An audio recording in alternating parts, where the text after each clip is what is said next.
Okay, Assalamualaikum warahmatullahi taala wabarakatuh. Selamat pagi. So kita jumpa lagi pagi ni dalam sesi Sembang Santai Asia berkenaan dengan kita nak sembang-sembang berkenaan dengan ilmu emas dan juga pengurusan kewangan lah.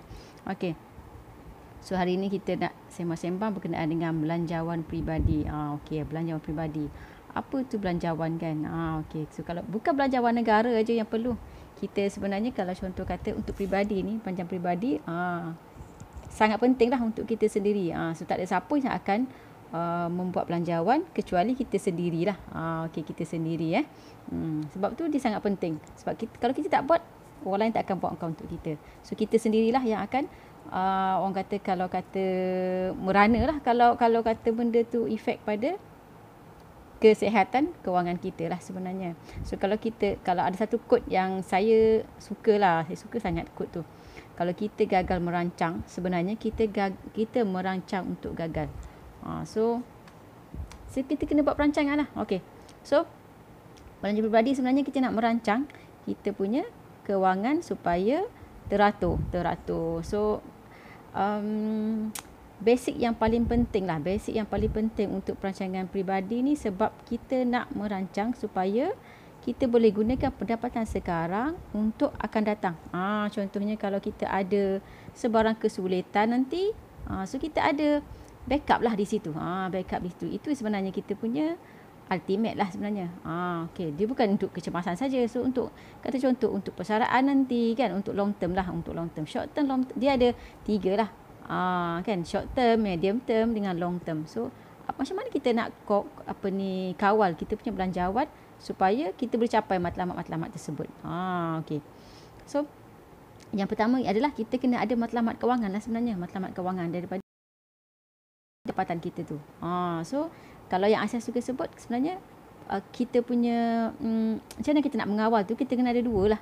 Kita kena ada 2 sumber, iaitu satu sumber untuk pendapatan tu sendiri. Kalau kita kata macam contoh kita kata nampak macam tak cukup, so kita kena tambahkan pendapatan. Dan satu lagi kita kena kurangkan perbelanjaan lah. Itu dia punya asas yang paling penting lah. Lepas tu bila dah ada benda tu, maknanya tapi bila kita nak tengok sama ada kita boleh kurangkan perbelanjaan atau tidak tu, maknanya kita kena ada belanjawan, baru kita boleh tahu. Sebab kalau kita tak keep track kita punya perbelanjaan bulanan, kita tak akan tahu di mana sebenarnya ada yang kita boleh kurangkan lah. Okay. So kalau kata matlamat ni, matlamat untuk jangka masa panjang ataupun sederhana, so apa yang kita nak kena ada.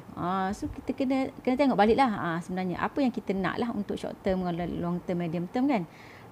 Macam contoh kata untuk kecemasan. So kecemasan ni sebenarnya kita tak boleh nak cakap apa benda kecemasan yang bakal berlaku, tapi kita boleh sediakan, orang kata sediakan payung lah sebelum hujan kan. Kecemasan tu macam hujan lah. Kita tak tahu bila hujan nak berlaku kan. Jadi kita sediakan payung. Jadi kita kena sediakan dana kecemasan. So yang dana kecemasan yang paling basic adalah 3 bulan pendapatan lah. Ini asas kepada macam mana kita nak buat belanjawan tu kan. So 3 bulan pendapatan, lepas tu tambahkan jadi 6 bulan dan seterusnya kepada 1 tahun. Itu basic dia. So kalau kata 3 bulan dah ada, tambahkan lagi jadi 6 bulan, tambahkan lagi jadi 1 tahun semua sekali. Lepas tu kita kena set jugalah matlamat-matlamat jangka masa sederhana dan juga panjang. Contoh untuk matlamat ini tajuk kat sini adalah matlamat simpan wang, simpan emas, tapi sebenarnya itulah matlamat kewangan kita.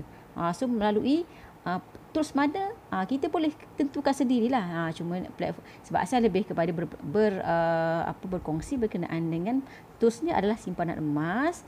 So tajuk kat sini pun simpan emas lah. So macam kalau contoh tuan-puan nak menggunakan matlamat ni dengan menggunakan tools contoh hartanah, so tak ada masalah lah, boleh gunakan tools-tools yang bersesuaian dengan tuan-puan. Contoh nak gunakan saham ke, kalau orang yang berkepakaran dalam saham kan, so gunakan tools tersebut untuk mencapai matlamat kewangan ni lah. Matlamat kewangan contohkan kita ada tabung pendidikan anak-anak, aset rumah ataupun tanah, untuk nak kalian belum kahwin untuk berkahwin, modal perniagaan, untuk dana persaraan. Itu ultimate lah kan. So bila kita besar nanti kita dah tak boleh kerja seperti kita masih sihat. Okay, nak untuk umrah dengan haji, lepas tu untuk wang kecemasan lah yang saya cakap tadi, yang 3 bulan, 6 bulan dan seterusnya 1 tahun. So ini matlamat kita. So tentukanlah matlamat ini mana jangka masa sederhana, mana jangka masa panjang. So kalau sederhana dengan panjang, sangat sesuai simpan dalam emas. Sebab pagi tadi pun saya ada buat posting berkenaan dengan kenaikan dalam masa 7-8 tahun ni, kenaikan emas adalah 80% kenaikan harga dia. Jadi sangat sesuai lah bila kita ada matlamat contoh dalam masa 5 tahun, 10 tahun ataupun 15 tahun, 20 tahun. Sebab kenaikan harga emas, kalau tengok graf yang saya tunjuk tu, kat sini saya bertunjuk lah graf harga emas kan, kalau yang belum berkesempatan nak tengok saya punya posting tu. So kalau contoh kat sini kan, saya tunjukkan ini graf harga emas lah. Graf harga emas maknanya daripada 1996 sampai sekarang, kenaikannya dalam contoh 20 tahun ni, kenaikannya adalah 600%. 600%. So, sangat bersesuaian lah untuk jangka masa panjang. So, kalau kata contoh, dalam keadaan ekonomi sekarang, pelaburan lah kita cerita, dalam keadaan ekonomi sekarang, sebab tu Tuan Azizi Ali mengatakan, Tuan Azizi Ali ni pakar kewangan lah. So, ini antara buku dia, Azizi Ali, Jutawan dari Planet Jupiter. So, beliau mengatakan, kalau dalam ekonomi sekarang, emas sangat baguslah dia punya prestasi sebab dia boleh mengekalkan keuntungan yang kita dapat daripada kita punya simpanan puratanya 10% satu tahun. So sangat bagus sebenarnya kalau pelaburan yang boleh mengekalkan keuntungannya 10% ke atas, 10% minimum. So sangat bagus sebab kalau kebelakangan ni ASB dengan tabung haji contoh yang paling glamour lah, yang kita biasa ambil, yang orang kata risikonya rendah. Kalau contoh saham mungkin boleh lebih lagi tapi risikonya agak tinggi kan. So saham emas mengekalkan dia punya minima peratusan kenaikannya satu tahun 10%. Jadi bagi kita yang orang kata konservatif kan, agak konservatif dari segi risiko ni, sangat baguslah bila kita ambil emas untuk sebagai kita punya pelaburan dan juga simpanan. Maknanya kalau pelaburan ni dia lebih kepada orang yang nak jual beli, tapi kalau macam contoh kita yang tak nak fikir banyak kan, so kita just beli dan simpanlah sampai contoh matlamat kita 10 tahun untuk nak buat rumah contoh kan. Contohlah kalau biasa 5 tahun ke, tapi 5 tahun pun dah cukup bagus sebenarnya. Sebab macam contoh yang saya cakap tadi, 2014 sampai sekarang dia lebih 80%. So sangat baguslah kalau kita simpan 5 tahun, 6 tahun supaya dapat 50%, 60%. So dengan risikonya kamu kata kosong, boleh katakan kosong, tapi kena ada sedikit ilmu. Jadi memang kita boleh dapatlah matlamat kita tu boleh capai dengan simpanan emas. Okey. So daripada kita tengok dia punya kenaikan tu dengan matlamat kita yang kita nak buat. Jadi dengan kita punya simpanan emas yang kita boleh buat macam contoh macam ni lah. Tapi kalau Asia bercerita tentang simpanan emas, ia berujuk kepada emas pelaburan bukannya emas perhiasan macam ni lah. Ni contoh gelang kan. So bukan emas perhiasan macam ni sebab emas perhiasan macam ni dia banyak hidden cost yang akan melambatkan kita punya keuntungan berbanding dengan emas pelaburan macam ni. Emas pelaburan macam ni yang Asia memang recommend lah beli dengan public gold sebab public gold ni dia ada package. Maknanya harga dia tu dari segi package tu akan memudahkan kita untuk mendapatkan keuntungan. Contoh kalau orang yang beli banyak macam contoh yang ultimate lah, contoh orang dah ada 1 kilo, 2 kilo, 3 kilo kan, contoh 4 kilo kata 1 juta. So kalau kita silap pilih tempat untuk kita menyimpan duit kita, contoh ada yang dapat, contoh kata dapat orang kata durian runtuh kan, terpijak kan, dapat kata contoh kata ada jual tanah yang dapat pusaka ke apa ke dapat 1 juta contoh. So kalau kita silap pilih, kita park dekat beli emas pelaburan dekat tempat yang kita tak tahu package dia. Macam contoh Asia tahu package emas emas public gold ni, jadi Asia pilih kat sini sebab bila dengan public gold memang terjamin. Kalau contoh kita nak jual emas kita 1 juta pun public gold ada kemampuan untuk bayar balik. Memang dah terbukti ada kemampuan untuk membeli balik emas kita tersebut. Sebab ada kes yang bila beli, dia beli dalam jumlah yang banyak, tapi dia nak jual, syarikat tak ada kemampuan untuk membeli semula. So macam mana? Sebab apa-apa pun, contohlah kita beli kan, contoh kita beli barang kemas pun, barang kemas contoh kita beli dekat kedai A. Kalau kita jual kedai B, susut nilai dia jadi tinggi. Sebab itu bukan barang dia. Siapa jugalah dengan macam yang ni. Jadi kalau contoh yang ini, puan ada contoh ada 4 kilo 1 juta kan, 1 juta lebih kan, 4 kilo nak jual sebab beli go boleh ada kemampuan untuk membeli semula. Jadi sangat orang kata dari segi risikonya rendah lah. Dia rendah dan kadar keuntungan tuan-puan akan jadi tinggilah dapatnya. Berbanding dengan tuan-puan terpaksa pergi menjual di tempat lain. Emas memang boleh jual. Emas ni jual kat mana-mana pun, dekat pengurut wang berlesen pun dia boleh terima. Adalah memang orang buat, memang kalau contoh biasa dekat Malaysia ni kita tak buat lah kan, sebab kita banyak tempat kita boleh pergi nak pergi jual. Contoh kata kat public goods sendiri, contoh kata pergi jual dekat kedai emas kan. Tapi ada kes yang dia pergi luar negara, negara yang agak terpencil, lepas tu duit habis. Duit yang dia dah tukarkan habis. Yang ada nilai RM sahaja dengan emas. Dia bawa emas lah. Contoh macam ni kan kecil. Ni kan kecil je. Suku jari saya je, 1/3 jari saya yang ini je, 10 gram ni. So dia bawa macam yang ni. Lagi satu dia bawa ni tak perlu dapat kena pengisytiharan pun sebab kecil macam ni je. Tapi ni harga 2,000 lebih. So dia nak jual, dia nak pergi tukarkan duit RM, tak boleh. Pengurut wang di negara tersebut tak terima. Tapi pengurut wang tu terima emas kalau dia jual. Dia dah tanya. So dia cakap okey, dia boleh jual lah benda tu untuk dapatkan wang. Jadinya memang emas ni kat mana-mana pun laku. Tapi macam saya cakap tadi, kalau contoh kita dekat Malaysia, kita jual dekat public gold, maknanya kadar susut nilai dia rendah. Public gold susut nilai dia antara 6 hingga 9%. So kalau yang 10 gram macam ni, 10 gram macam ni 9%. So kalau contoh harga dia 2,000, susut nilai dia dalam RM180 lah. 9% kan, RM90 1,000. So dalam RM180. So sangat berbaloi lah untuk kita beli. Sebab kita nak beli kan untuk yang long term. Long term. Jadi bila dia dah naik kenaikan, dia contoh dah naik kata 30% untuk 3 tahun. So dengan tadi kita baru 9% kita punya susut nilai, jadi kita punya keuntungan 30% kita punya kenaikan, tolak 9%, kita dapat untung 21%. Kan? So macam kita lagi cepat untung lah berbanding dengan barang kemas macam ni, dia boleh pergi sampai 40%. Tu belum tambah lagi dengan harga kita beli kan, biasa harga dia ada harga kos, orang kata kos upah kan. So kos upah kalau macam ni saya tak tahulah berapa dah, ini saya dah beli lama. Apa gram tak ingat lah. Tak ingat dah lama dah. Saya memang bukan jenis yang trendy nak tukar-tukar daun ketum ke apa, tak ada. Ini dah zaman bila saya beli 2,000 berapa dah. So macam yang ini dia punya kos, contoh kata-kata saya pernah tengok yang 10 gram dia punya kos upah boleh pergi sampai 300-400. So dah kena tambahkan harga dekat situ dari segi kos kita beli kan. Lepas tu dengan susut nilai dia tinggi, jadi sangat tak untung lah. Sangat tak untung. Jadi kalau contoh tuan-puan yang nak pakai, saya pun pakai. Ni saya ada sebab saya nak pakai lah. Lagi-lagi saya orang Kelantan lah. Memang kira macam orang kata gonceng lah kalau tak pakai. Memang nak pakai. Memang kena pakai. Saya memang nak pakai. So dari segi contoh saya yang macam ni, saya park duit saya yang tak digunakan, yang saya nak guna untuk sebagai matlamat jangka panjang dan juga sederhana. Contohnya saya antara saya park kat sini adalah untuk saya nak nanti insya-Allah saya nak hantar anak saya belajar dekat satu universiti negara lah. Okey. So insya-Allah kan. So saya tak nak kata ada ambilkan dia loan pendidikan, jadi saya simpan dalam bentuk macam ni. So anak saya baru 14 tahun. Tapi dah ada lah dia punya untuk simpanan dia. Lagi contoh kata dia tingkatan 2, tingkatan dah habis tingkatan 5, lagi 3 tahun 4 tahun. So sangat sesuai lah.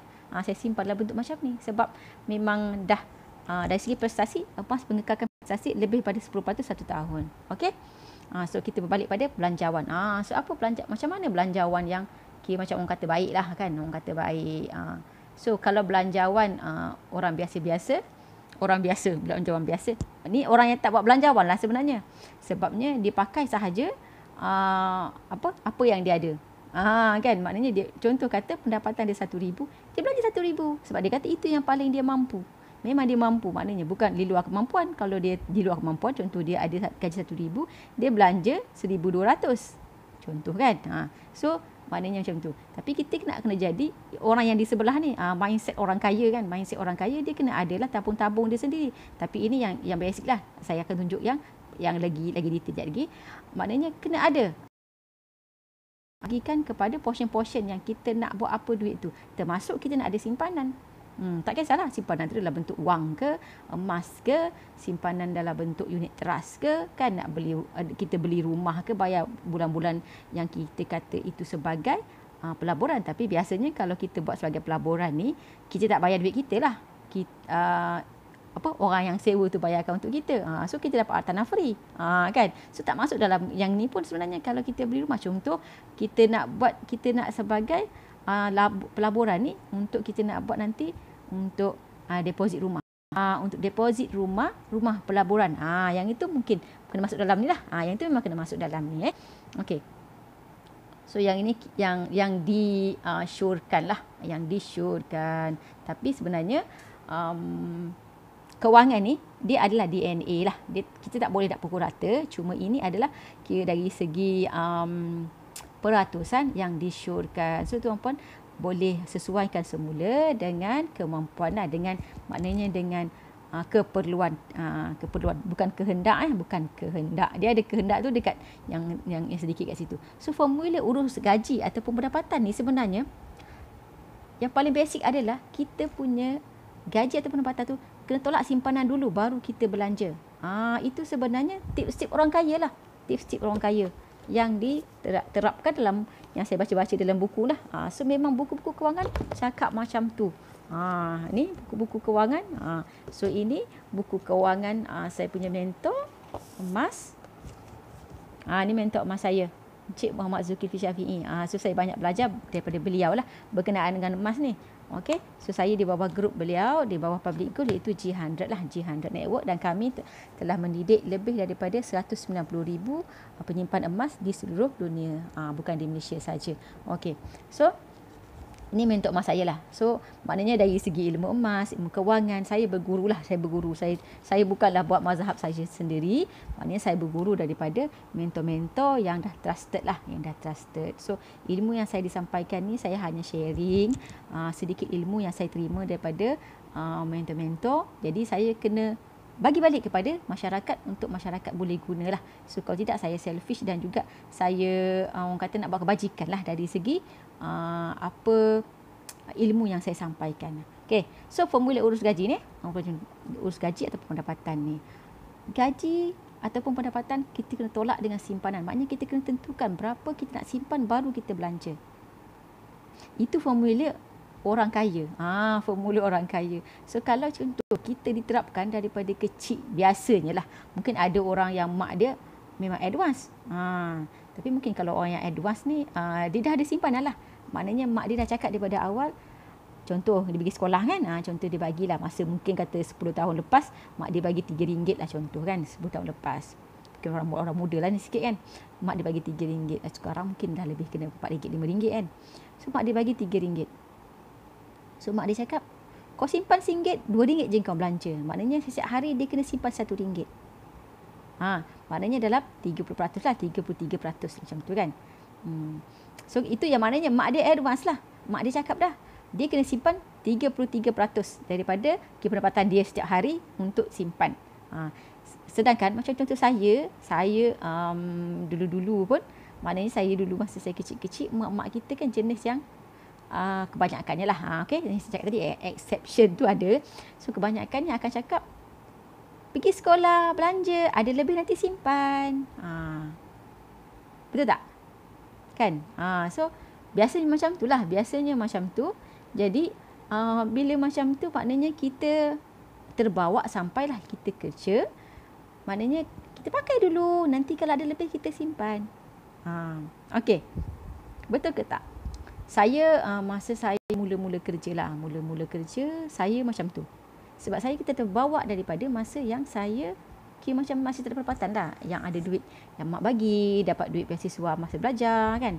So saya macam tu lah masa tu. Tapi bila saya kerja dalam masa tak lama lah, masa tu tak ada media sosial macam ni, yang ada banyak orang berkongsi berkenaan pengurusan kewangan semua kan. Jadi sekarang ni lagi senang lah sebenarnya nak dapatkan ilmu-ilmu yang betul lah, yang betul berkenaan pengurusan kewangan dan semua banyak ilmu lah sebenarnya. Kita senang. Sekarang semua di hujung jari, nak dengan tak nak je. Sama ada kita nak pilih input yang masuk untuk diri kita adalah negatif ataupun positif lah. Okey.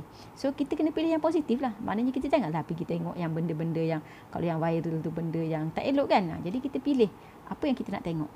Kita yang boleh pilih sendiri sebenarnya. So kalau contoh kita dah follow page-page yang toxic, yang yang tak positif ni, unfollow je lah. Itu step-step lah untuk kita nak tukarlah kita punya mindset kita supaya jadi mindset yang boleh macam ni. Maknanya bila contoh macam ni, sebenarnya kita dah setkan lah berapa je kita patut belanja daripada pendapatan kita. Macam contoh kita gaji 3,000, kita nak simpan 1,000 contoh, lebih kurang kan.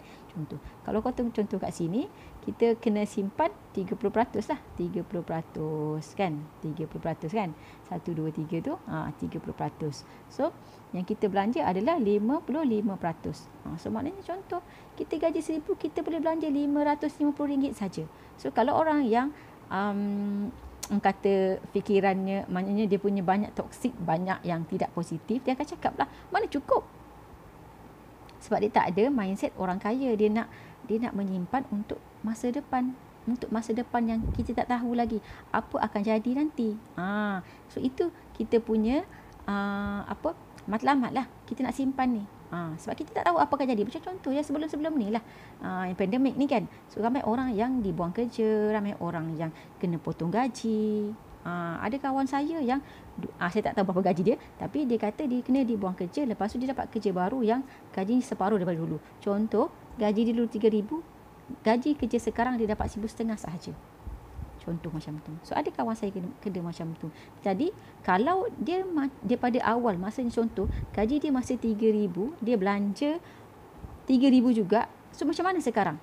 Maknanya dia dah beli rumah yang memang sangat dia mampu, contohnya kan, kereta yang dia sangat dia mampu, yang akan bila campur hutang dengan dia punya perbelanjaan bulanan tak ada lebih. So memang sangat struggle lah untuk dia nak hidup dengan gaji contoh dia 1,500 saja. Okey, tapi kalau contoh dia memang dah amalkan macam ni, at least dia masih boleh bertahan. Sebabnya dia pun memang belanja 55% saja untuk dia punya kehidupan daripada dulu. Contoh kata 1,500, 3,000 dulu, dia memang belanja lebih kurang 1,600. Maknanya dia mungkin boleh 100 lebih tu untuk nak adapt dengan gaji dia yang baru. Sementara dia boleh cari pendapatan tambahan lah. Contoh jadi Grab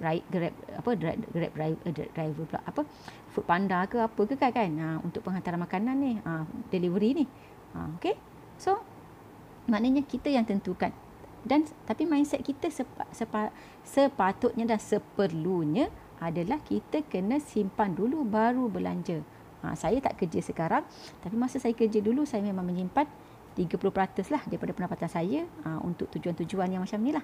So maknanya contoh kata kita nak buat belanjawan ni, kita kena tentukan keperluan kita. Kalau memang macam ni yang disarankan 55% untuk belanja-belanja yang hangus lah, maknanya orang kata belanja hangus, benda yang tak akan dapat balik lah. Contoh kata maknanya bayar rumah kan, maknanya kita duduk sendiri kan, bukannya rumah yang kita sewa dapat income bulanan, tak ada kan. So kita bayar kereta, minum kan, belanja sekolah anak, untuk nak hantar nursery anak, dan belanja-belanja lain macam tu lah. Okay. So dan yang disaran juga adalah simpanan jangka masa untuk jangka masa panjang. Belanja hangus ni, simpanan hangus dana kecemasan lah sebenarnya. Dana kecemasan. Okey. So maknanya kita simpan 10%. Contoh gaji 3,000, kita simpan RM300 untuk dana kecemasan. So bila contoh sampai RM300 satu bulan, 1 tahun kita dah dapat 3,600. Contoh yang gaji 3,000 kan. So 3,600 masa tu dah dapat setahun lebih lah. Setahun lebih kan. Dah dapat sebulan lebih kita punya pendapatan. Daripada pendapatan kita punya dana simpanan, dana kecemasan tu. So kalau contoh 2 tahun kita dah dapat 7,200. Jadi kita simpan cukupkan sampai 1 tahun pendapatan, dan yang lebihnya tu kita boleh masuklah dalam kita punya simpanan jangka masa panjang. Dan mungkin jangka masa panjang nanti bila dia lebih daripada yang kita simpan untuk dana kecemasan tu, kita boleh bahagikanlah yang 10% tu tambah lagi dengan yang kita simpan daripada simpanan hangus ni untuk dijadikan jangka masa sederhana dan juga panjang. Okay. So kalau kat sini pun kita memang sarankan juga ada dana untuk pelajaran. Tak kisahlah dana pelajaran untuk kita sendiri ke kan. Kalau contoh kita nak menyambung pelajaran ataupun dana pelajaran untuk anak-anak. Lepas tu ada juga kita kena kita macam holistik lah. So kita ada juga 5% untuk sedekah. Contoh gaji RM3,000, kita ada RM100 untuk kita sedekah. Kita nak bagi mak kita RM100 ke RM50 untuk kita sedekah dekat mana-mana kan. So macam tu. Lepas tu kita ada juga, maknanya kita ni kan ada juga kehendak kan. Berbanding dengan keperluan tadi yang kita dah penuhi dalam 55% tu, 55% yang kita dah spend daripada gaji kita untuk keperluan dan juga bayar hutang apa semua tu. Jadi kita ada juga, kita bagilah ruang 10% untuk reward diri.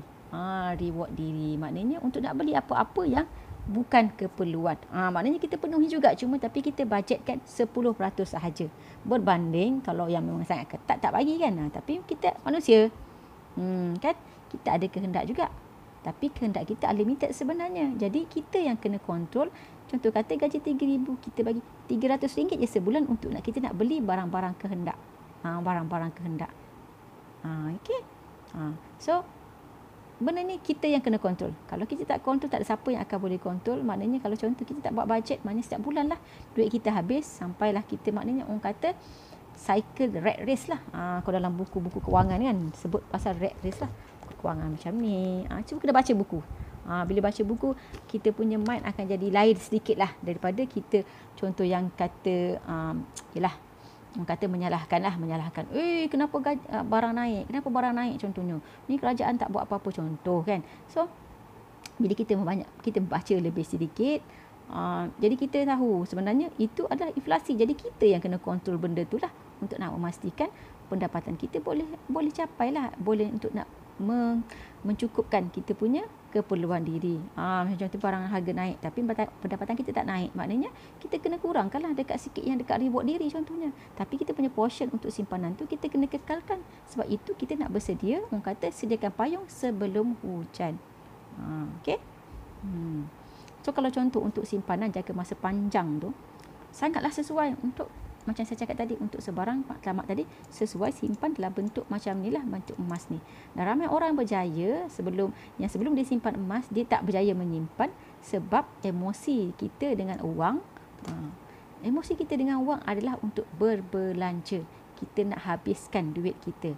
Sebab kita nampak duit, kita nampak barang. Tapi bila kita nampak emas macam ni, kita nampak nilai gram dan kita rasa berat dia tu macam, tapi emosi kita akan berubah lah. Jadi kita nak menyimpan, maknanya bulan depan, aku nak simpan lagi ni, tak boleh. Contohnya untuk jangka masa panjang, 300 memang aku nak beli emas juga untuk nak simpan. Jadikan emas nak tambahkan gramnya supaya nanti aku boleh keluar. Ini 10 gram, maknanya contoh kata 4 bulan simpan, contoh yang 1 gram contoh kan. Dah dapat 1 gram lah. Contoh 1 gram maknanya kita simpan dalam 10 bulan. 10 bulan kita dah dapat kata contoh 11 gram lebih katakan. 11 gram lebih kita dah boleh keluarkan 10 gram macam ni lah. Sebab kalau contoh yang simpan dalam akaun emas tu kan, itu boleh WhatsApp saya lah untuk daftar akaun emas seperti nombor di bawah. Maknanya bila kita simpan dalam akaun emas tu, kita dah ada 11 gram, kita boleh keluarkan 10 gram macam ni. Jadi senang kan? Tak adalah kita nak, saya nak beli ni tapi saya tak ada duit banyak lah, saya boleh simpan sikit je setiap bulan contoh. So, dan saya tak ada komit, saya tak boleh nak komit, saya takut tiba-tiba je saya contoh, saya kena buang kerja contoh kan, situasi sekarang. So, saya tak boleh nak komit. So, saya ambil lah, simpan dalam akaun emas. Kalau contoh yang boleh komit, maknanya macam contoh yang kerja kerajaan. Saya tak ada masalah, memang boleh komit, bayar tiap bulan, gaji saya memang tak pernah kena potong. Sebab saya kerja kerajaan, contohnya kan. Saya kerja kerajaan je, saya tahu kan. Memang macam tu kan, orang kata kerja kerajaan ni secure. Okey, so maknanya boleh komit macam tu. Boleh ambil yang bayar 6 bulan. Tapi dia agak lebih daripada 300 lah. Sebab dia 2,000 lebih, kita bagi dengan 6 bulan contohnya kan. So hari ni harga emas RM260. Maksud contoh yang kata 10 gram tu 2594 2594. Harga dia boleh tengok dalam website Public Gold publicgold.com.my. Terus contoh 2594 tambah RM10 dengan kos orang kata kos pembuatan ada RM10 je. 10 gram RM10 saja. Bukannya tadi 10 gram barang kemas macam ni dia boleh pergi sampai 300 200 kan. Okey, tambah RM10 kita bagi dengan 6. So lebih kurang dalam RM434. Jadi agak tinggilah. untuk yang kata ada bajet 300 ke kan, yang boleh commit. Contoh kata yang bajet kurang sikit, kita boleh ambil 1 dinar. 1 dinar tambah dengan dia punya kos upah, kita bahagi dengan 6, so dalam RM185. Dinar ni dia bulat, tapi saya tak ada dinar sekarang. 1 dinar saya tak ada sekarang, ini 5 dinar. Tapi dia bulat macam ni lah. Bentuk dia macam ni. Nanti insya-Allah saya punya dinar sampai dalam minggu depan. Yang saya dah postkan. Yang saya beli bayar 6 bulan juga. Sebab yang lama saya bentuk dia lain sikit. Jadi dia dalam casing. So tak ada dengan saya sekarang. So dalam macam ni. So insya-Allah yang tu saya beli. Tapi masa saya beli tu saya bayar yang 10 kali. Sebab saya ambil yang masa promosi. Tapi sekarang tak ada promosi, bayar 6 kali. So dalam RM186 satu bulan. Kalau 1 dinar tu. So bagi yang bajet bawah 200, so boleh ambil yang 1 dinar tu. Bayar 6 kali. Dapat 6 bulan, dapat 1 dinar. So contoh maknanya, kalau contoh kata memang tak boleh nak commit, saya contoh boleh. Saya memang boleh simpan 100 je sebulan. So masuklah dalam yang akaun emas tu. Sebab dia tak ada komitmen. Nanti boleh tengok saya punya posting, saya punya FB live berkenaan dengan akaun emas. Detail dia lah pasal akaun emas. So memang sangat convenience lah untuk kita menyimpan sedikit dan insya-Allah memang kita akan dapat banyak nanti. Sebab percayalah tuan-puan, emosi menyimpan emas berlainan daripada emosi kita menyimpan duit. Kalau contoh orang yang dah buat macam ni, ada belanjawan tapi setiap bulan nanti bukan setiap bulan, contohlah dia memang boleh menyimpan, tapi contoh at the end 1 tahun dia ada contoh yang belanja simpanan hangus tu 10%, so dia ada 3,600 akhir tahun.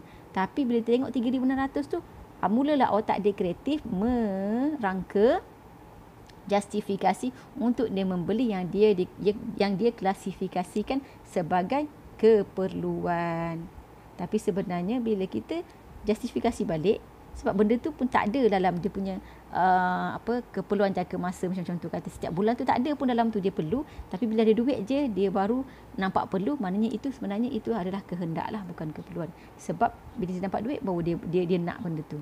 Maknanya bukan hidup dengan mati kan. Contoh makan kan, tak bolehlah tak ada makan setiap bulan, matilah kalau tak ada makan. Contoh kalau ada anak, tak bolehlah tak beli pampers. Macam mana nak ni kan, nak kira macam hidup. Macam contoh tak beli susu, contohnya. So bila dia ada duit, otak kita kreatif untuk mencipta justifikasi itu adalah keperluan. Sebenarnya itu mungkin hanya kehendak sajalah. Okey. So kalau contoh bila dia jadi kecemasan, dia akan kita nampaklah beza antara kecemasan dengan kehendak ni. Bila kecemasan memang tak boleh, kena juga. So kena ambil lah, tak apalah, pakailah. Contoh kata tiba-tiba kereta meragam. Kalau yang tak boleh masukkan dalam 55% ni, ada satu portion untuk maintenance kereta lah contohnya. So contoh kita berkata meragam yang agak banyak dia punya kosnya. So mungkin kita boleh ambil lah daripada simpanan hangus tu. Itu tak ada masalah lah kan, sebab memang kita kata itu sebagai kecemasan. Okey. So bila orang dah banyak yang berubah daripada simpanan wang kepada simpanan emas macam ni, memang dah berjaya. Memang sangat ramai orang berjaya.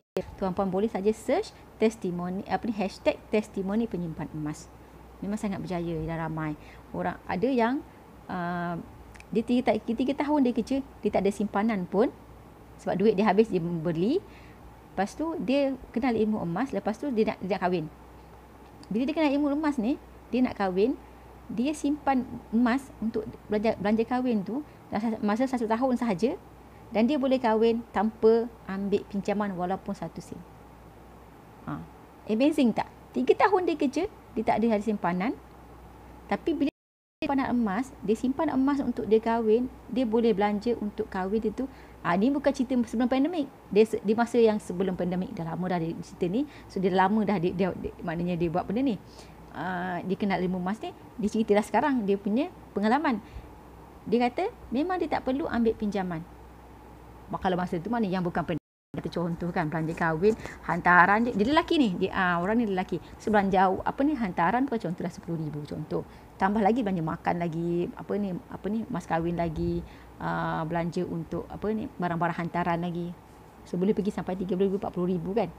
So tapi sebab dia simpanan emas, sebelum tu tak ada simpanan pun, dia boleh kahwin loan. Sangat amazing kan. So kalau tuan-puan memang nak ada simpanan wang, Maknanya wang, sebabnya emas ni dia adalah wang. Sebab kita boleh tukarkan dia secepat 15 minit ke setengah jam. Contoh tuan-puan bawa ni pergi ke public gold, ataupun contoh kata rumah saya jauh lah dengan public gold, tak apa. Kalau contoh maknanya memang tuan-puan ada kemampuan untuk menebus semula, okey, untuk menebus semula emas ni, pergilah pajak ataupun Arahnu. Kalau kita arahnukan dia kan, kita arahnukan dia di mana-mana, arahnu lah yang berdekatan. Tapi tips Arahnu ni, kalau saya lah, saya suka pergi Arahnu yang macam koperasi ataupun Arahnu pos.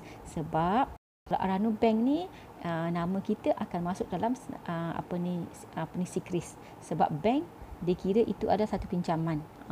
So kalau kita tak nak nama kita masuk sikris, contoh kita nak buat loan nanti kan, so kalau kita belum tebus lagi benda tu, dah lepas pada 6 bulan lepas tu baru dia punya kita daripada secara sikris. Bila kita dah bayar 6 bulan lagi baru keluar daripada secara sikris. Dia kan 6 bulan baru clear.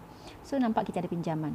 Walaupun sebenarnya kita pergi pajakkan kita punya emas, sebenarnya kita arahnukan emas kita. So tipsnya kalau boleh pergilah cari arahnu yang bukan bank lah. Itu tips lah, itu tips. Okey. So maknanya dari segi belanjaan peribadi ni kita kena buat lah. Kita kena buat. Kalau kita tak buat, tak ada siapa yang buat untuk kita. So kalau kita sakit tengah malam pun, kita tak ada duit untuk nak, contoh kata nak masuk hospital ke, contoh kan nak bawa pergi hospital, contoh yang tak ada kereta, nak kena sewa kereta ke contohnya. Kalau yang ada kereta pun, kata contoh sekarang kan musim pandemik kan, hospital kerajaan penuh, nak masuk swasta contoh yang tak ada insurans. So memang sangat susah. Kalau tak ada wang kan nak kena ada bayar deposit lah, apa contoh itu kalau sakit lah. Kalau contoh benda lain, kereta meragam ke, tapi kita tak ada duit simpanan untuk kita nak baiki kereta. So macam mana? Tayar sebiji pun dah paling-paling murah pun 200 kan. Kalau kita tak ada simpanan macam mana? So kena fikirlah sebenarnya. Kenapa kita nak ada simpanan ni lah. Dia ultimate sebenarnya, belanjaan peribadi ni kita nak ada simpanan. Sebab kalau nak suruh belanja, tak siapa ajar pun tak apa. Fitrah manusia memang nak berbelanja. Sebab tu saya cakap kan, kemahuan kita unlimited, tapi kita kena gunakan pendapatan kita yang limited. Okay, so kalau ada orang kata, kalau tuan-puan rasa ada benefit daripada saya punya sharing ni, bolehlah di-sharekan. Untuk orang lain pun dapat ilmu yang sama. Semoga boleh jadi amal jariah jugalah. Saya pun boleh jadi amal jariah saya. Tuan-puan yang share pun boleh dapat kipahan daripada perkongsian tuan-puan yang sharekan video live saya ni. So kita jumpa lagi di lain hari insya-Allah, ataupun lusa ke, mungkin esok saya tak sempat nak live sebab saya kena bawa anak saya pergi vaksin pagi esok. So kita jumpa lagi di lain FB live. Assalamualaikum warahmatullahi wabarakatuh.